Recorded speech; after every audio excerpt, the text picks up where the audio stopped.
Selamat malam jemaat sekalian. Selamat tahun baru sekali lagi. Dan karena ini adalah kebaktian pertama kita tahun 2024 ya, kebaktian jemaat pertama. Dan ya puji syukur kebaktian pertama berjemaat kita adalah kebaktian Rabu malam. Ini kebaktian yang indah, kebaktian yang penting. Dan ya, kita tetap menghimbau bagi jemaat sekalian, mungkin yang sedang menonton ini di rumah atau lain sebagainya, mari sempatkan waktu. Ya, kalau bisa kita berkumpul bersama di sini. Tentu kalau Anda mengikuti secara online itu bagus juga daripada tidak sama sekali. Tapi lebih indah lagi kalau kita bisa berkumpul di sini. Ya, terus terang mendengarkan online lebih bagus dari tidak mendengar sama sekali. Tapi mendengarkan in situ atau di tempat itu efeknya berbeda, saudara kasih Tuhan ya. Jadi ya, kita menghimbau itu. Nah, karena ini adalah kebaktian pertama kita, saya akan sedikit break dari pembahasan Ayub. Ya, kita belum selesai dengan Ayub, jadi saya masih akan nanti lanjut lagi di sana. Tapi saya ingin mengajak kita merenungkan sesuatu yang berbeda untuk tahun baru, untuk hari ini. Mari kita buka Alkitab kita di dalam 2 Korintus pasalnya yang kelima. Alkitab kita di dalam 2 Korintus pasalnya yang kelima. Dan kita akan lihat ayat 11 sampai dengan ayat yang ke-13. Oke, dan kalau sudah dapat, mari kita membacanya secara bersama-sama, 3 ayat saja. Tidak terlalu panjang, jadi kita baca bersama-sama. Sudah dapat 2 Korintus 5 ayat 11 sampai dengan ayat yang ke-13. 1, 2, 3. Kami tahu apa artinya takut akan Tuhan. Karena itu kami berusaha meyakinkan orang. Bagi Allah hati kami nyata dengan terang. Dan aku harap hati kami nyata juga demikian bagi pertimbangan kamu. Dengan ini kami tidak berusaha memuji-muji diri kami sekali lagi kepada kamu, tetapi kami mau memberi kesempatan kepada kamu untuk memegahkan kami, supaya kamu dapat menghadapi orang-orang yang bermegah karena hal-hal lahiriah dan bukan batiniah. Sebab jika kami tidak menguasai diri, hal itu adalah dalam pelayanan Allah. Dan jika kami menguasai diri, hal itu adalah untuk kepentingan kamu. Mari kita bersatu dalam doa. Bapa yang di surga, kata-kata yang dituliskan, diinspirasikan oleh Roh Kudus melalui Rasul Paulus, baru saja kami baca Tuhan. Kami ingin belajar darinya Tuhan. Kami ingin melihat teladan dari Rasul yang telah Engkau pilih, yang telah Engkau inspirasikan ini, tentang bagaimana kami menjalani hidup kami, apa yang harus kami pikirkan, apa yang harus kami lakukan. Tolong kami Tuhan, pimpin supaya kami bisa memahaminya dengan baik. Kami berdoa dalam nama Yesus Kristus. Amin. Ya, biasanya di awal tahun, orang membuat berbagai tekad. Ya, tekad selama tahun 2024. Saya mau ngapain? Di istilah dunia mereka sering sebut resolusi. Jadi ada istilah New Year's Resolution. Resolusi itu kayak semacam ya target atau tekad. Ya, dan macam-macam orang bisa punya resolusi atau tekad yang bermacam-macam untuk tahun ini. Ada target-target yang jangka pendek saja.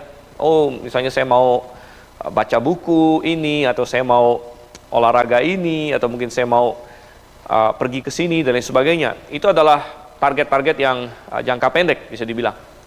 Dan saya tidak akan banyak berbicara mengenai target-target seperti itu. Tapi saya mengajak kita tadi melihat apa yang Paulus katakan di sini. Untuk melihat secara lebih global. Maksudnya kita harus memiliki target suatu perubahan cara pandang. Atau lebih tepatnya lagi menyelaraskan cara hidup kita dengan apa yang Tuhan inginkan. Dan Rasul Paulus menjadi contoh yang sangat baik di sini. Dia sendiri pernah berkata bahwa jadilah pengikutku sama seperti aku mengikuti Yesus Kristus. Dan dari semua surat-surat Paulus, ya, dari semua surat Paulus, 2 Korintus adalah salah satu yang paling personal, paling pribadi. Walaupun ditulis kepada satu jemaat, tapi kalau Anda pernah membaca 2 Korintus, di situ banyak sekali Paulus seperti mengeluarkan unek-unek dia, pergumulan pelayanan dia, kesusahan yang dia hadapi, istilahnya pergumulan batin untuk menghadapi orang-orang Korintus dan sebagainya. Itu dia tuangkan dalam 2 Korintus. Jadi kalau kita ingin melihat hati seorang pelayan, pergumulan seorang pelayan dan lain sebagainya, atau seorang Kristen pada umumnya, gitu ya, 2 Korintus adalah surat yang sangat bagus untuk itu. Nah, oleh karena itu dari 3 ayat yang tadi kita baca, Paulus semacam mengeluarkan isi hati dia mengenai filosofi yang dia pegang, bagaimana dia menjalani hidup ini, ya, bagaimana dia berlaku di dunia ini. Dan ini adalah contoh yang sangat bagus sekali bagi saya. Contoh yang bagus sekali, dan saya ingin sharing kepada kita semua bagaimana ini bisa menjadi pola bagi kita di tahun 2024. Ya, bagaimana kita harus menjalani hidup. Ya, di tahun yang baru ini, ada biasa tahun baru ada sesuatu yang fresh, sesuatu yang segar gitu. Kita, yang lama sudah berlalu, kayak ada lembaran baru dibuka. Dan di dalam lembaran baru itu kita bagaikan kapten kapal, kita mulai berpikir, saya mau ngapain, ya, saya mau berbuat apa dalam tahun ini.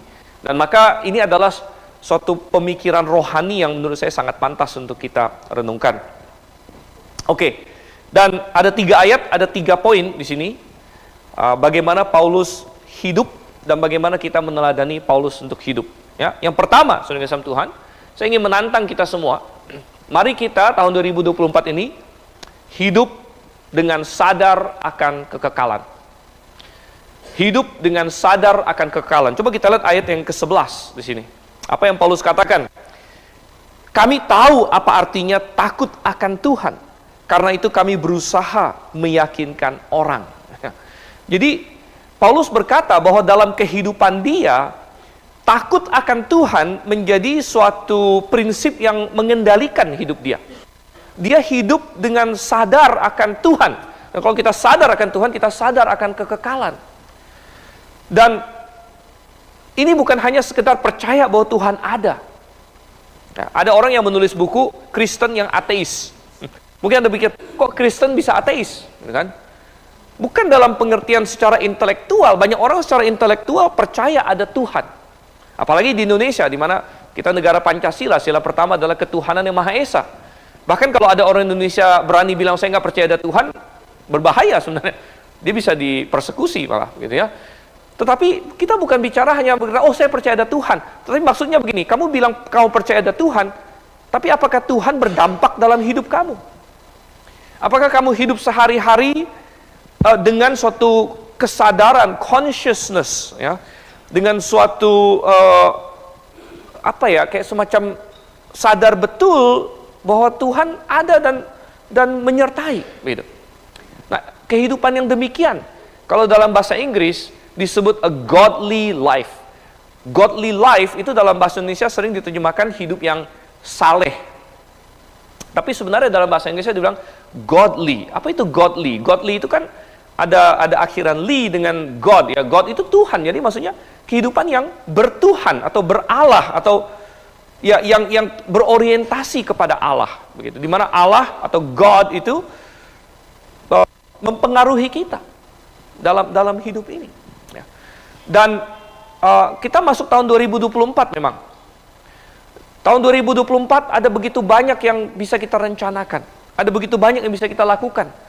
Dan Yakobus, saya nggak usah aja kita baca, Yakobus pasal 4. Yakobus sudah memperingatkan bahwa ada banyak orang yang berencana. Saya mau ke kota Anu, saya mau berdagang, saya mau bikin ini, saya mau bikin itu. Tapi Yakobus bilang, mestinya kamu bilang, jika Tuhan berkehendak, jika Tuhan mengizinkan, maka saya akan melakukan A, B, dan C, dan lain sebagainya. Karena kita harus hidup dengan kesadaran akan Tuhan. Kesadaran akan Tuhan. Ya. Jadi hidup sadar akan kekekalan, saudara kasih Tuhan. Dan sadar akan Tuhan dalam pengertian apa? Nah, coba tadi kita lihat lagi di ayat 11 tadi. Takut akan Tuhan, katanya sini.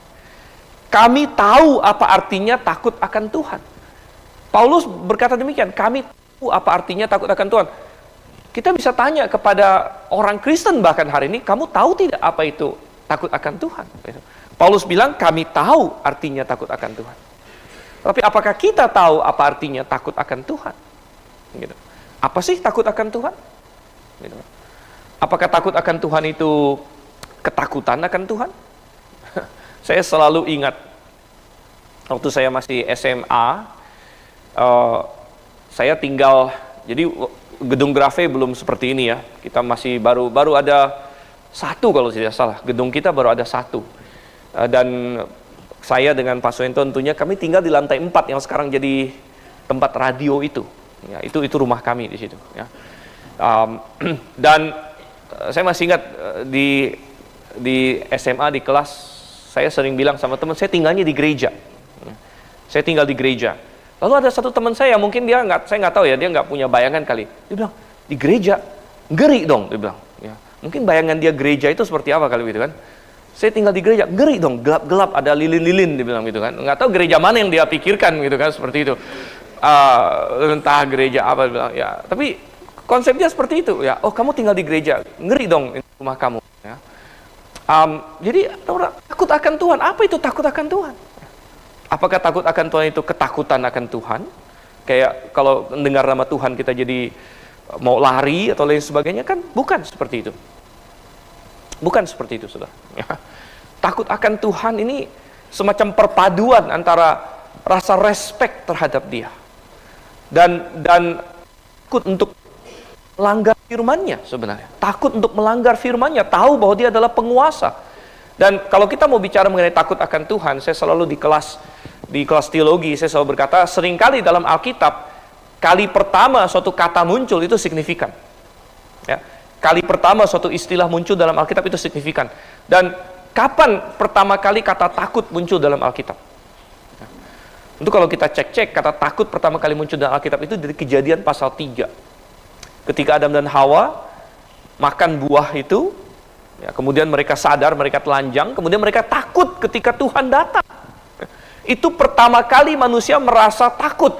Sebelum itu mereka tidak pernah takut. Ada ular yang bisa ngomong aja, mereka nggak takut, saudara. Ya. Mereka tidak takut apa-apa sebelumnya karena belum ada dosa. Tapi begitu mereka jatuh dalam dosa, mereka mulai merasakan, mereka tahu artinya takut itu. Artinya Tuhan sudah built in ke dalam diri manusia. Ya. Ketika Adam dan Hawa ini kan boleh dibilang produk yang langsung dari pabrik gitu kan. Tuhan sudah built in pada manusia bahwa kalau kamu melanggar firman-Ku, kamu akan merasa takut. Dan seharusnya demikian. Nah, ketika manusia memberontak kepada Tuhan, ada rasa takut pada dirinya. Dan jadi takut akan Tuhan adalah suatu respect kepada Tuhan, hormat kepada Tuhan, dan juga keengganan untuk melanggar firman Tuhan, keengganan untuk berbuat yang mengecewakan Tuhan. Ya, karena kita mengasihi Dia. Jadi ketika kita diselamatkan, kita takut akan Tuhan, bukan lagi karena kita misalnya bakal dihukum atau lain sebagainya, tapi karena kita mengasihi Tuhan. Dan kalau kita mengasihi seseorang dengan sungguh-sungguh, kita akan takut untuk mengecewakan dia. Ya. Kita akan takut untuk, kita akan enggan untuk membuat dia memandang kita rendah. Ya. Karena pendapat orang tersebut penting bagi kita. Nah, apalagi Tuhan sebagai pencipta dan penguasa dunia ini. Nah, takut akan Tuhan, suatu respect, termasuk di dalamnya juga pemahaman bahwa Tuhan bisa menghukum. Memang Tuhan bisa menghukum dan Tuhan akan menghukum. Bukan hanya kita, tapi seluruh dunia. Tuhan akan mengadili seluruh dunia. Tentu kalau kita coba kita lihat lagi 2 Korintus 5 ayat 11. Tadi kita lihat ayat 11-nya, sebenarnya ini kan tidak ada pembatas perikop kalau di bahasa di teks aslinya. Di ayat 10-nya sedang berbicara mengenai tahta pengadilan Kristus. Perhatikan di situ. Ya.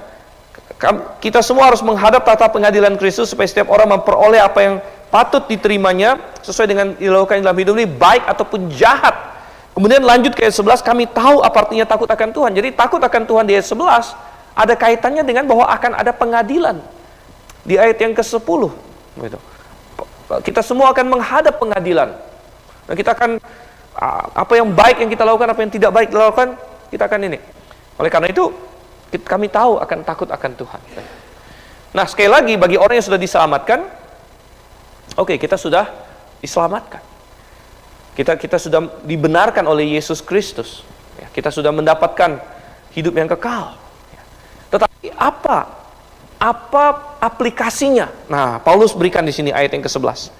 Kami tahu apa artinya takut akan Tuhan, karena itu kami berusaha meyakinkan orang.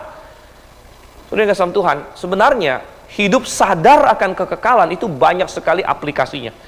Kita nggak akan habis ngomongin. Ya. Kita bisa bicara mengenai kalau kita sadar akan kekekalan, kita menjauhi dosa, kita macam-macam. Tapi satu aplikasi sangat jelas memperhatikan orang ini hidup sadar akan kekekalan adalah apakah dia berusaha meyakinkan orang atau tidak. Ya. Apakah dia berusaha untuk mempengaruhi orang lain atau tidak. Karena kalau kita hidup sadar akan kekekalan, sadar akan Tuhan, takut akan Tuhan, kita tahu ada penghakiman yang akan datang, maka kita menjadi sadar bahwa di dunia ini yang paling berharga itu apa sih? Apa yang berharga di dunia ini sebenarnya? Apakah uang? Jelas bukan. Batang-batangan emas? Jelas bukan. Karya-karya seni dunia ini, oh sudah hancur kapan-kapan. Tuhan Yesus sudah kasih tahu, apa gunanya kalau seorang kehilangan nyawanya, kehilangan jiwanya, walaupun dia mendapatkan seisi dunia. Artinya seisi dunia pun tidak cukup untuk membayarkan jiwa manusia. Dan yang paling mahal di dunia ini, kalau kita balik lagi ke penciptaan, waktu Tuhan menciptakan dunia dalam 6 hari, dia ciptakan cakrawala, tumbuh-tumbuhan, binatang, tapi yang paling indah dia ciptakan adalah Adam dan Hawa, manusia diciptakan menurut gambar dan rupanya. Yang paling berharga di dunia ini adalah jiwa manusia. Jiwa manusia. Dan kalau kita hidup dengan sadar akan kekekalan, maka kita akan melihat dan kita akan berkata, saya perlu meyakinkan orang. Seperti Paulus berkata, karena kami tahu takut akan Tuhan, maka kami meyakinkan orang. Meyakinkan orang, tahu bahwa mereka sedang memberontak terhadap pencipta mereka, mereka sedang menuju kebinasaan, dan saya mau meyakinkan mereka bahwa Yesus Kristus sudah datang dan mau menyelamatkan mereka. Oh, saudara yang kasih Tuhan, satu hal yang perlu menjadi renungan kita adalah tahun 2024. Maukah kita bertekad, saya mau hidup penuh sadar akan kekekalan, bahwa yang paling berharga adalah jiwa, dan saya mau meyakinkan orang. Kita perlu bersaksi, saudara. Baru-baru ini saya ada mendengar suatu penjelasan yang membuat saya sangat bagus. Saya aminkan untuk diri saya sendiri. Nah, saya ingin bagikan. Begitu banyak orang, kita enggan bersaksi. Kita takut bersaksi. Mengapa? Karena kita anggap sulit. Kita anggap bersaksi itu sulit karena kita membayangkan kalau kita bersaksi, berarti kita menjelaskan Injil pada orang, lalu tuntun dia, buka Alkitab, sampai dia berdoa terima Tuhan Yesus. Wah, dan kita merasa sulit sekali untuk melakukan ini. Begitu. Padahal saudara yang kasih Tuhan, jarang sekali ketika kita bersaksi, kita akan langsung dapatkan semua itu. Sampai kita mulai beritakan Injil, sampai dia berdoa terima Tuhan Yesus. Kadang-kadang itu terjadi, tapi itu jarang. Mengapa? Karena biasanya, ya seperti kita sendiri juga, ketika kita diperkenalkan kepada kebenaran, tidak satu kali. Ya. Melainkan apa? Berkali-kali, melalui tahapan. Ya. Orang itu dia bergerak dari pemahaman begini, kemudian dia makin bergerak. Jadi Tuhan bisa menggunakan waktu yang panjang melalui banyak kesaksian orang, berbagai-bagai orang di sepanjang jalan, untuk akhirnya dia sampai kepada keselamatan. Dan tugas kita bukanlah untuk maksudnya dalam satu sesi kita bersaksi, langsung orang itu kita bikin dia percaya Tuhan Yesus. Gitu. Bukan itu caranya. Kalau pas kebetulan siap begitu, ya bagus. Itu berarti banyak orang sudah menanam, tinggal kita yang tuai begitu. Pas di situ. Memang kadang-kadang ketemu yang seperti itu. Ya, seperti Tuhan Yesus pernah ngomong sama murid-muridnya waktu dia menginjil perempuan Samaria, lalu banyak orang datang dan mulai percaya pada dia, dan Tuhan Yesus bilang, lihat orang lain yang sudah menanam, kalian tinggal tuai begitu. Tetapi seringkali giliran kita yang menanam dan menyiram, jadi belum bagian kita menuai. Jadi maksud saya begini, kalau kita menganggap bahwa kita gagal ketika kita bersaksi dan orang itu tidak sampai terima Tuhan Yesus, berarti kita gagal, maka kita akan menganggap ini hal yang sangat sulit sekali begitu. Tapi kalau kita ubah mindsetting kita dan kita berkata, bukan tugas saya juga untuk melakukan itu kerja Roh Kudus, jadi tugas saya hanyalah bersaksi. Kalau saya berhasil membuat dia berpikir tentang hal-hal ini, itu sudah suatu kesuksesan gitu. Kalau saya bisa membuat dia merenungkan hal ini, jadi itu nanti menjadi sesuatu yang dalam perjalanan waktu Roh Kudus bisa terus, si itu pernah ngomong begini loh ya. Tidak harus tugas kita, saya maunya di bagian yang menuai sampai dia, pas dia percaya Tuhan Yesus saja, tidak ya. Tetapi apapun yang bisa saya lakukan untuk mendorong dia selangkah lebih maju ke arah penerimaan akan kebenaran, gitu. Itu sudah suatu kesuksesan. Ya. Yang penting saya berusaha, gitu. Dan tergantung kita ketemu dengan siapa. Kalau kita ketemu dengan orang yang sama sekali belum Kristen, yang ateis misalnya, kita bisa bersaksi kepada dia, membuat dia berpikir, jangan-jangan benar ada Allah. Kesaksian kita nggak perlu dalam satu sesi langsung dari ateis sampai terima Tuhan Yesus gitu. Kita berpikir, wah gagal saya kalau begitu, nggak berhasil. Nah, atau kita ketemu orang dengan macam-macam lagi, kita bikin dia yakin bahwa, atau bikin dia merenung bahwa kenapa saya percaya Alkitab. Ini kitab yang kita bisa saksi tentang Alkitab. Kita bisa bersaksi tentang bahwa bagi saya Allah real dalam hidup saya dan lain sebagainya. Jadi meyakinkan orang, saudara kasih Tuhan. Bagi orang yang sudah Kristen, tapi mungkin dia jauh dari Tuhan, dia belum kenal kebenaran, ya kita bisa bersaksi, menggerakkan dia sedikit, ya, lebih ke arah menerima kebenaran. Nah ini perlu kita pikirkan. Oke, mari kita lihat lagi sekarang di 2 Korintus pasal 5. Tadi yang pertama adalah kita hidup ya, dengan sadar akan kekekalan. Oke. Yang kedua, saudara Tuhan, tantangan bagi kita tahun 2024 ini adalah kita hidup secara terbuka. Kita hidup dengan sadar bahwa hidup kita terbuka. Kita hidup secara terbuka. Coba kita lihat apa yang dikatakan oleh Paulus di dalam ayat 11b dan ayat 12 di sini kan. Bagi Allah hati kami nyata dengan terang. Ya, ini pertama fakta ini harus jelas dulu. Tentu kita tidak bisa sembunyikan apa-apa dari Tuhan.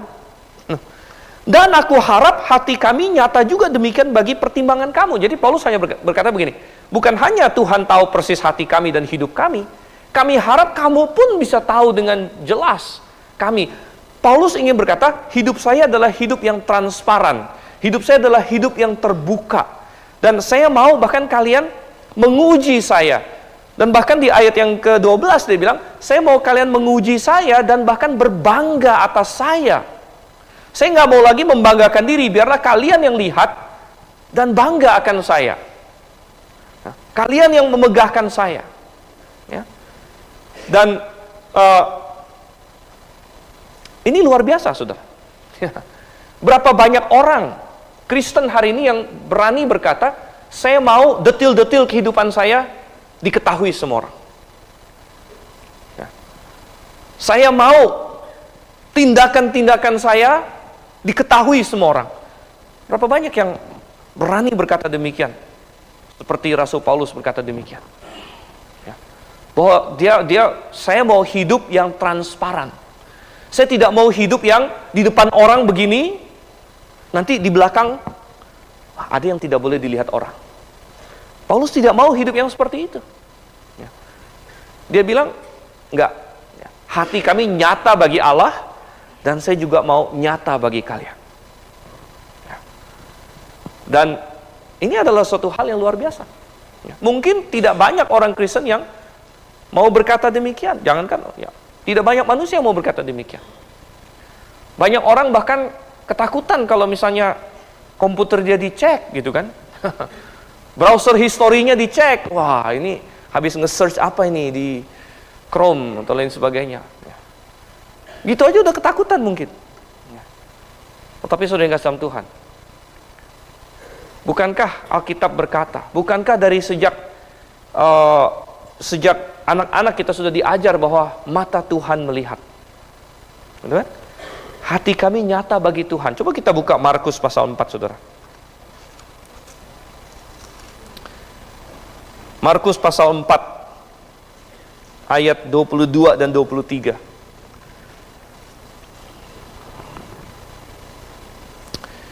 Markus pasal 4 ayat 22 dan 23 saya akan bacakan. Dikatakan di sini, sebab tidak ada sesuatu yang tersembunyi yang tidak akan dinyatakan, dan tidak ada sesuatu yang rahasia yang tidak akan tersingkap. Nah, ini ada hubungannya kembali dengan tadi hidup dengan kekekalan, dengan sadar akan kekekalan. Karena kapan ini semua akan disingkapkan? Ya, di dunia ini bisa sebagian disingkapkan, tapi yang pasti di kekekalan nanti semua akan disingkapkan. Jadi apapun yang kita pikir tidak ada orang yang tahu. Atau kita pikir ya udahlah biar cuman Tuhan aja yang tahu juga nggak apa-apa gitu. Kadang-kadang orang berpikir begitu, saya tahu kok Tuhan tahu, tapi yang penting cuman Tuhan yang tahu gitu. Ya. Tapi Tuhan bilang apa? Tidak ada apapun ya, yang tersembunyi yang tidak akan disingkapkan. Ayat 23-nya, barang siapa mempunyai telinga untuk mendengar, hendaklah ia mendengar. Hendaklah kita hidup dengan suatu kesadaran bahwa hidup saya transparan. Minimal nomor 1, Tuhan transparan melihat saya, melihat tindak tanduk saya, melihat motivasi saya. Dan saya seharusnya bertekad, kalau bisa orang-orang sekitar juga bisa saya menjadi kitab yang terbuka bagi mereka. Salah satu nyanyian dalam buku nyanyi kita apa? Hidupku kitab yang terbuka. Gimana tuh? Ya.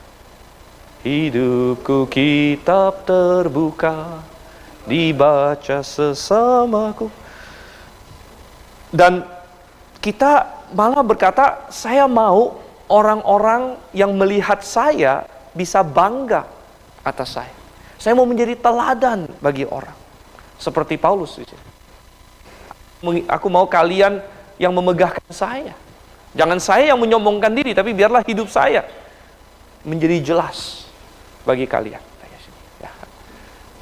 Dan di akhir dari ayatnya yang ke-12 di situ dikatakan, supaya kamu dapat menghadapi orang-orang yang bermegah karena hal-hal lahiriah dan bukan batiniah. Kunci untuk bisa hidup dengan transparan adalah tadi di nomor 1 itu tadi. Kita tahu takut akan Tuhan. Kita tahu, kita sadar akan kekekalan. Dan sehingga yang kita rindukan, ya, yang kita rindukan adalah hal-hal yang batiniah katanya. Yang di dalam, yang rohani. Bukan hal-hal yang lahiriah. Oke, baik. Sekarang kita masuk poin ketiga kita. Poin pertama adalah hidup dengan sadar akan kekekalan. Yang kedua adalah hidup dengan transparan, dengan terbuka. Dan yang ketiga, mari kita menantang diri kita tahun 2024 nih, bahwa saya akan hidup dengan radikal bagi Tuhan. Saya akan hidup dengan all out bagi Tuhan, dengan habis-habisan bagi Tuhan. Ya. Karena kita bisa terapkan apa yang Tuhan katakan tentang hari kepada tahun. Tuhan bilang, kita tidak dijamin hari besok. Kita tidak dijamin tahun depan. Kita tidak tahu tahun 2025 kita masih di dunia atau tidak. Ya, entah nomor satu bisa jadi kita meninggal tahun 2024. Saya bukan takut-takutin siapa-siapa, gitu ya. Tapi ya memang faktanya begitu. Tidak ada seorang pun tahu kita dikasih tahun lagi atau tidak. Ya. Atau Tuhan Yesus bisa jadi sudah datang tahun 2024. Ya.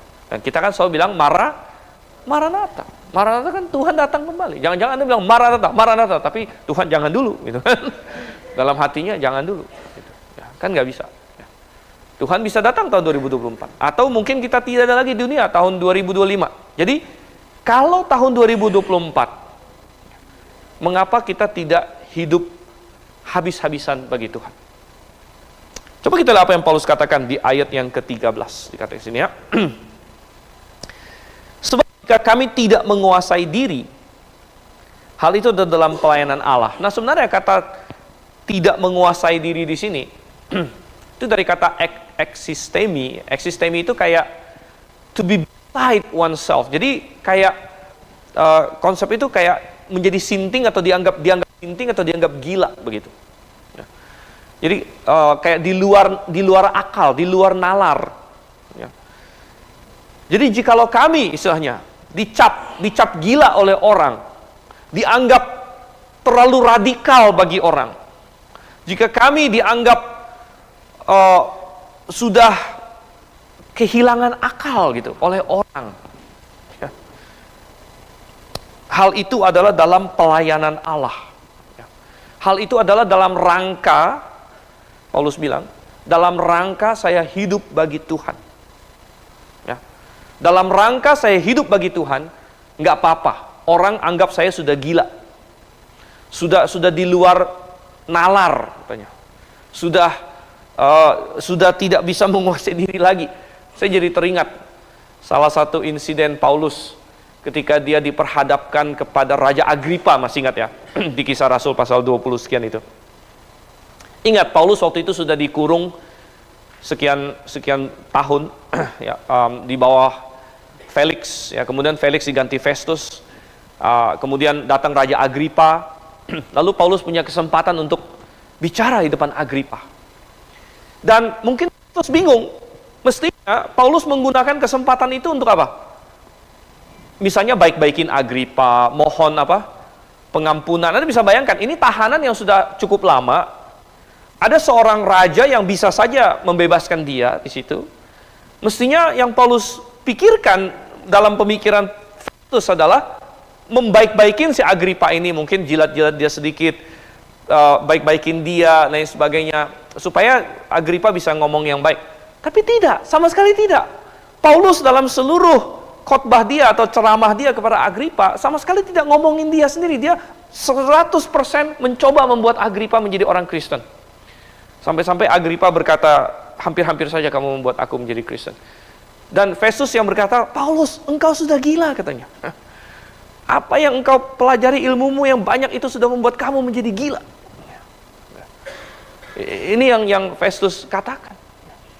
Tetapi itu adalah suatu komplimen, itu adalah suatu pujian. Kalau misalnya ada orang berkata kepada kita, hei, semangatmu bagi Tuhan sudah gila, begitu. Ya. Perjuanganmu bagi Tuhan sudah radikal. Wah, kita bilang, puji Tuhan. Puji Tuhan. Ya. Nah, tentu kita tidak bikin radikal yang benar-benar, maksudnya bukan yang nggak pakai otak. Ya, kekristenan adalah Kristen yang fundamental, sangat pakai otak. Sangat pakai otak. Makanya dikatakan di ayat 13 di sini, bukan berarti Paulus benar-benar gila, begitu.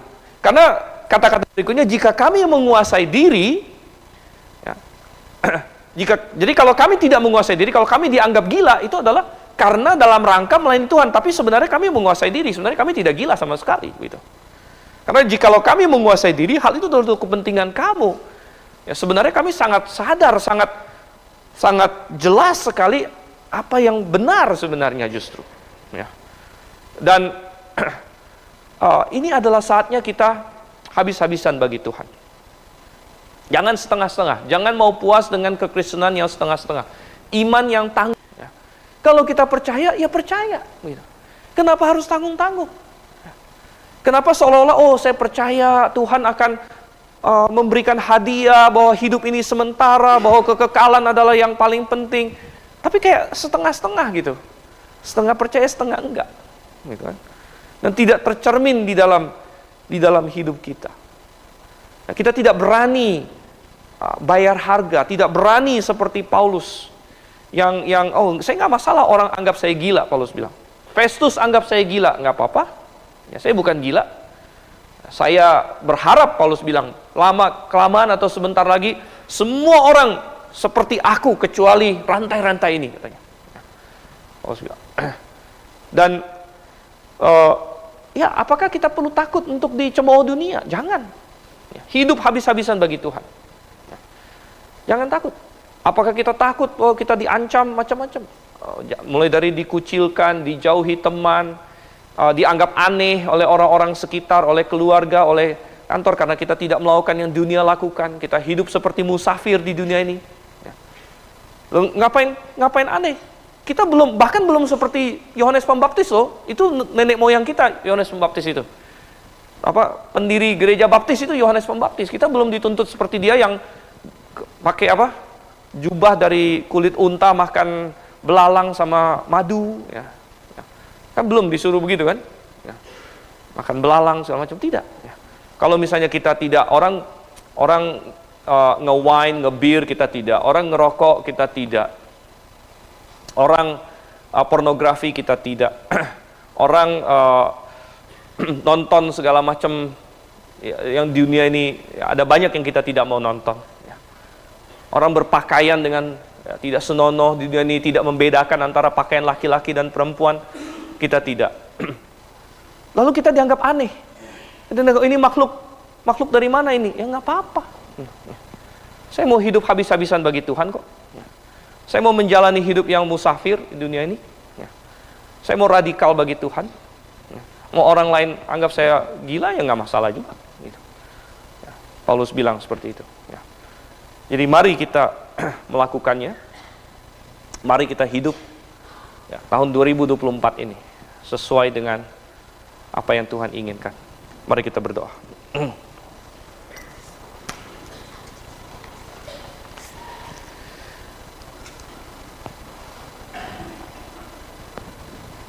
Bapa di surga, kami mengucap syukur bahwa Engkau begitu baik, Engkau menyelamatkan kami sehingga kami mengenal Engkau. Kami sadar bahwa Engkau adalah penguasa waktu, penguasa tahun 2024 ini juga Engkau adalah penguasanya. Dan kami serahkan hidup kami selama tahun ini, biarlah kami belajar dari Paulus untuk bertekad hidup sesuai dengan yang Engkau inginkan. Kami berdoa Tuhan dalam nama Yesus Kristus. Amin.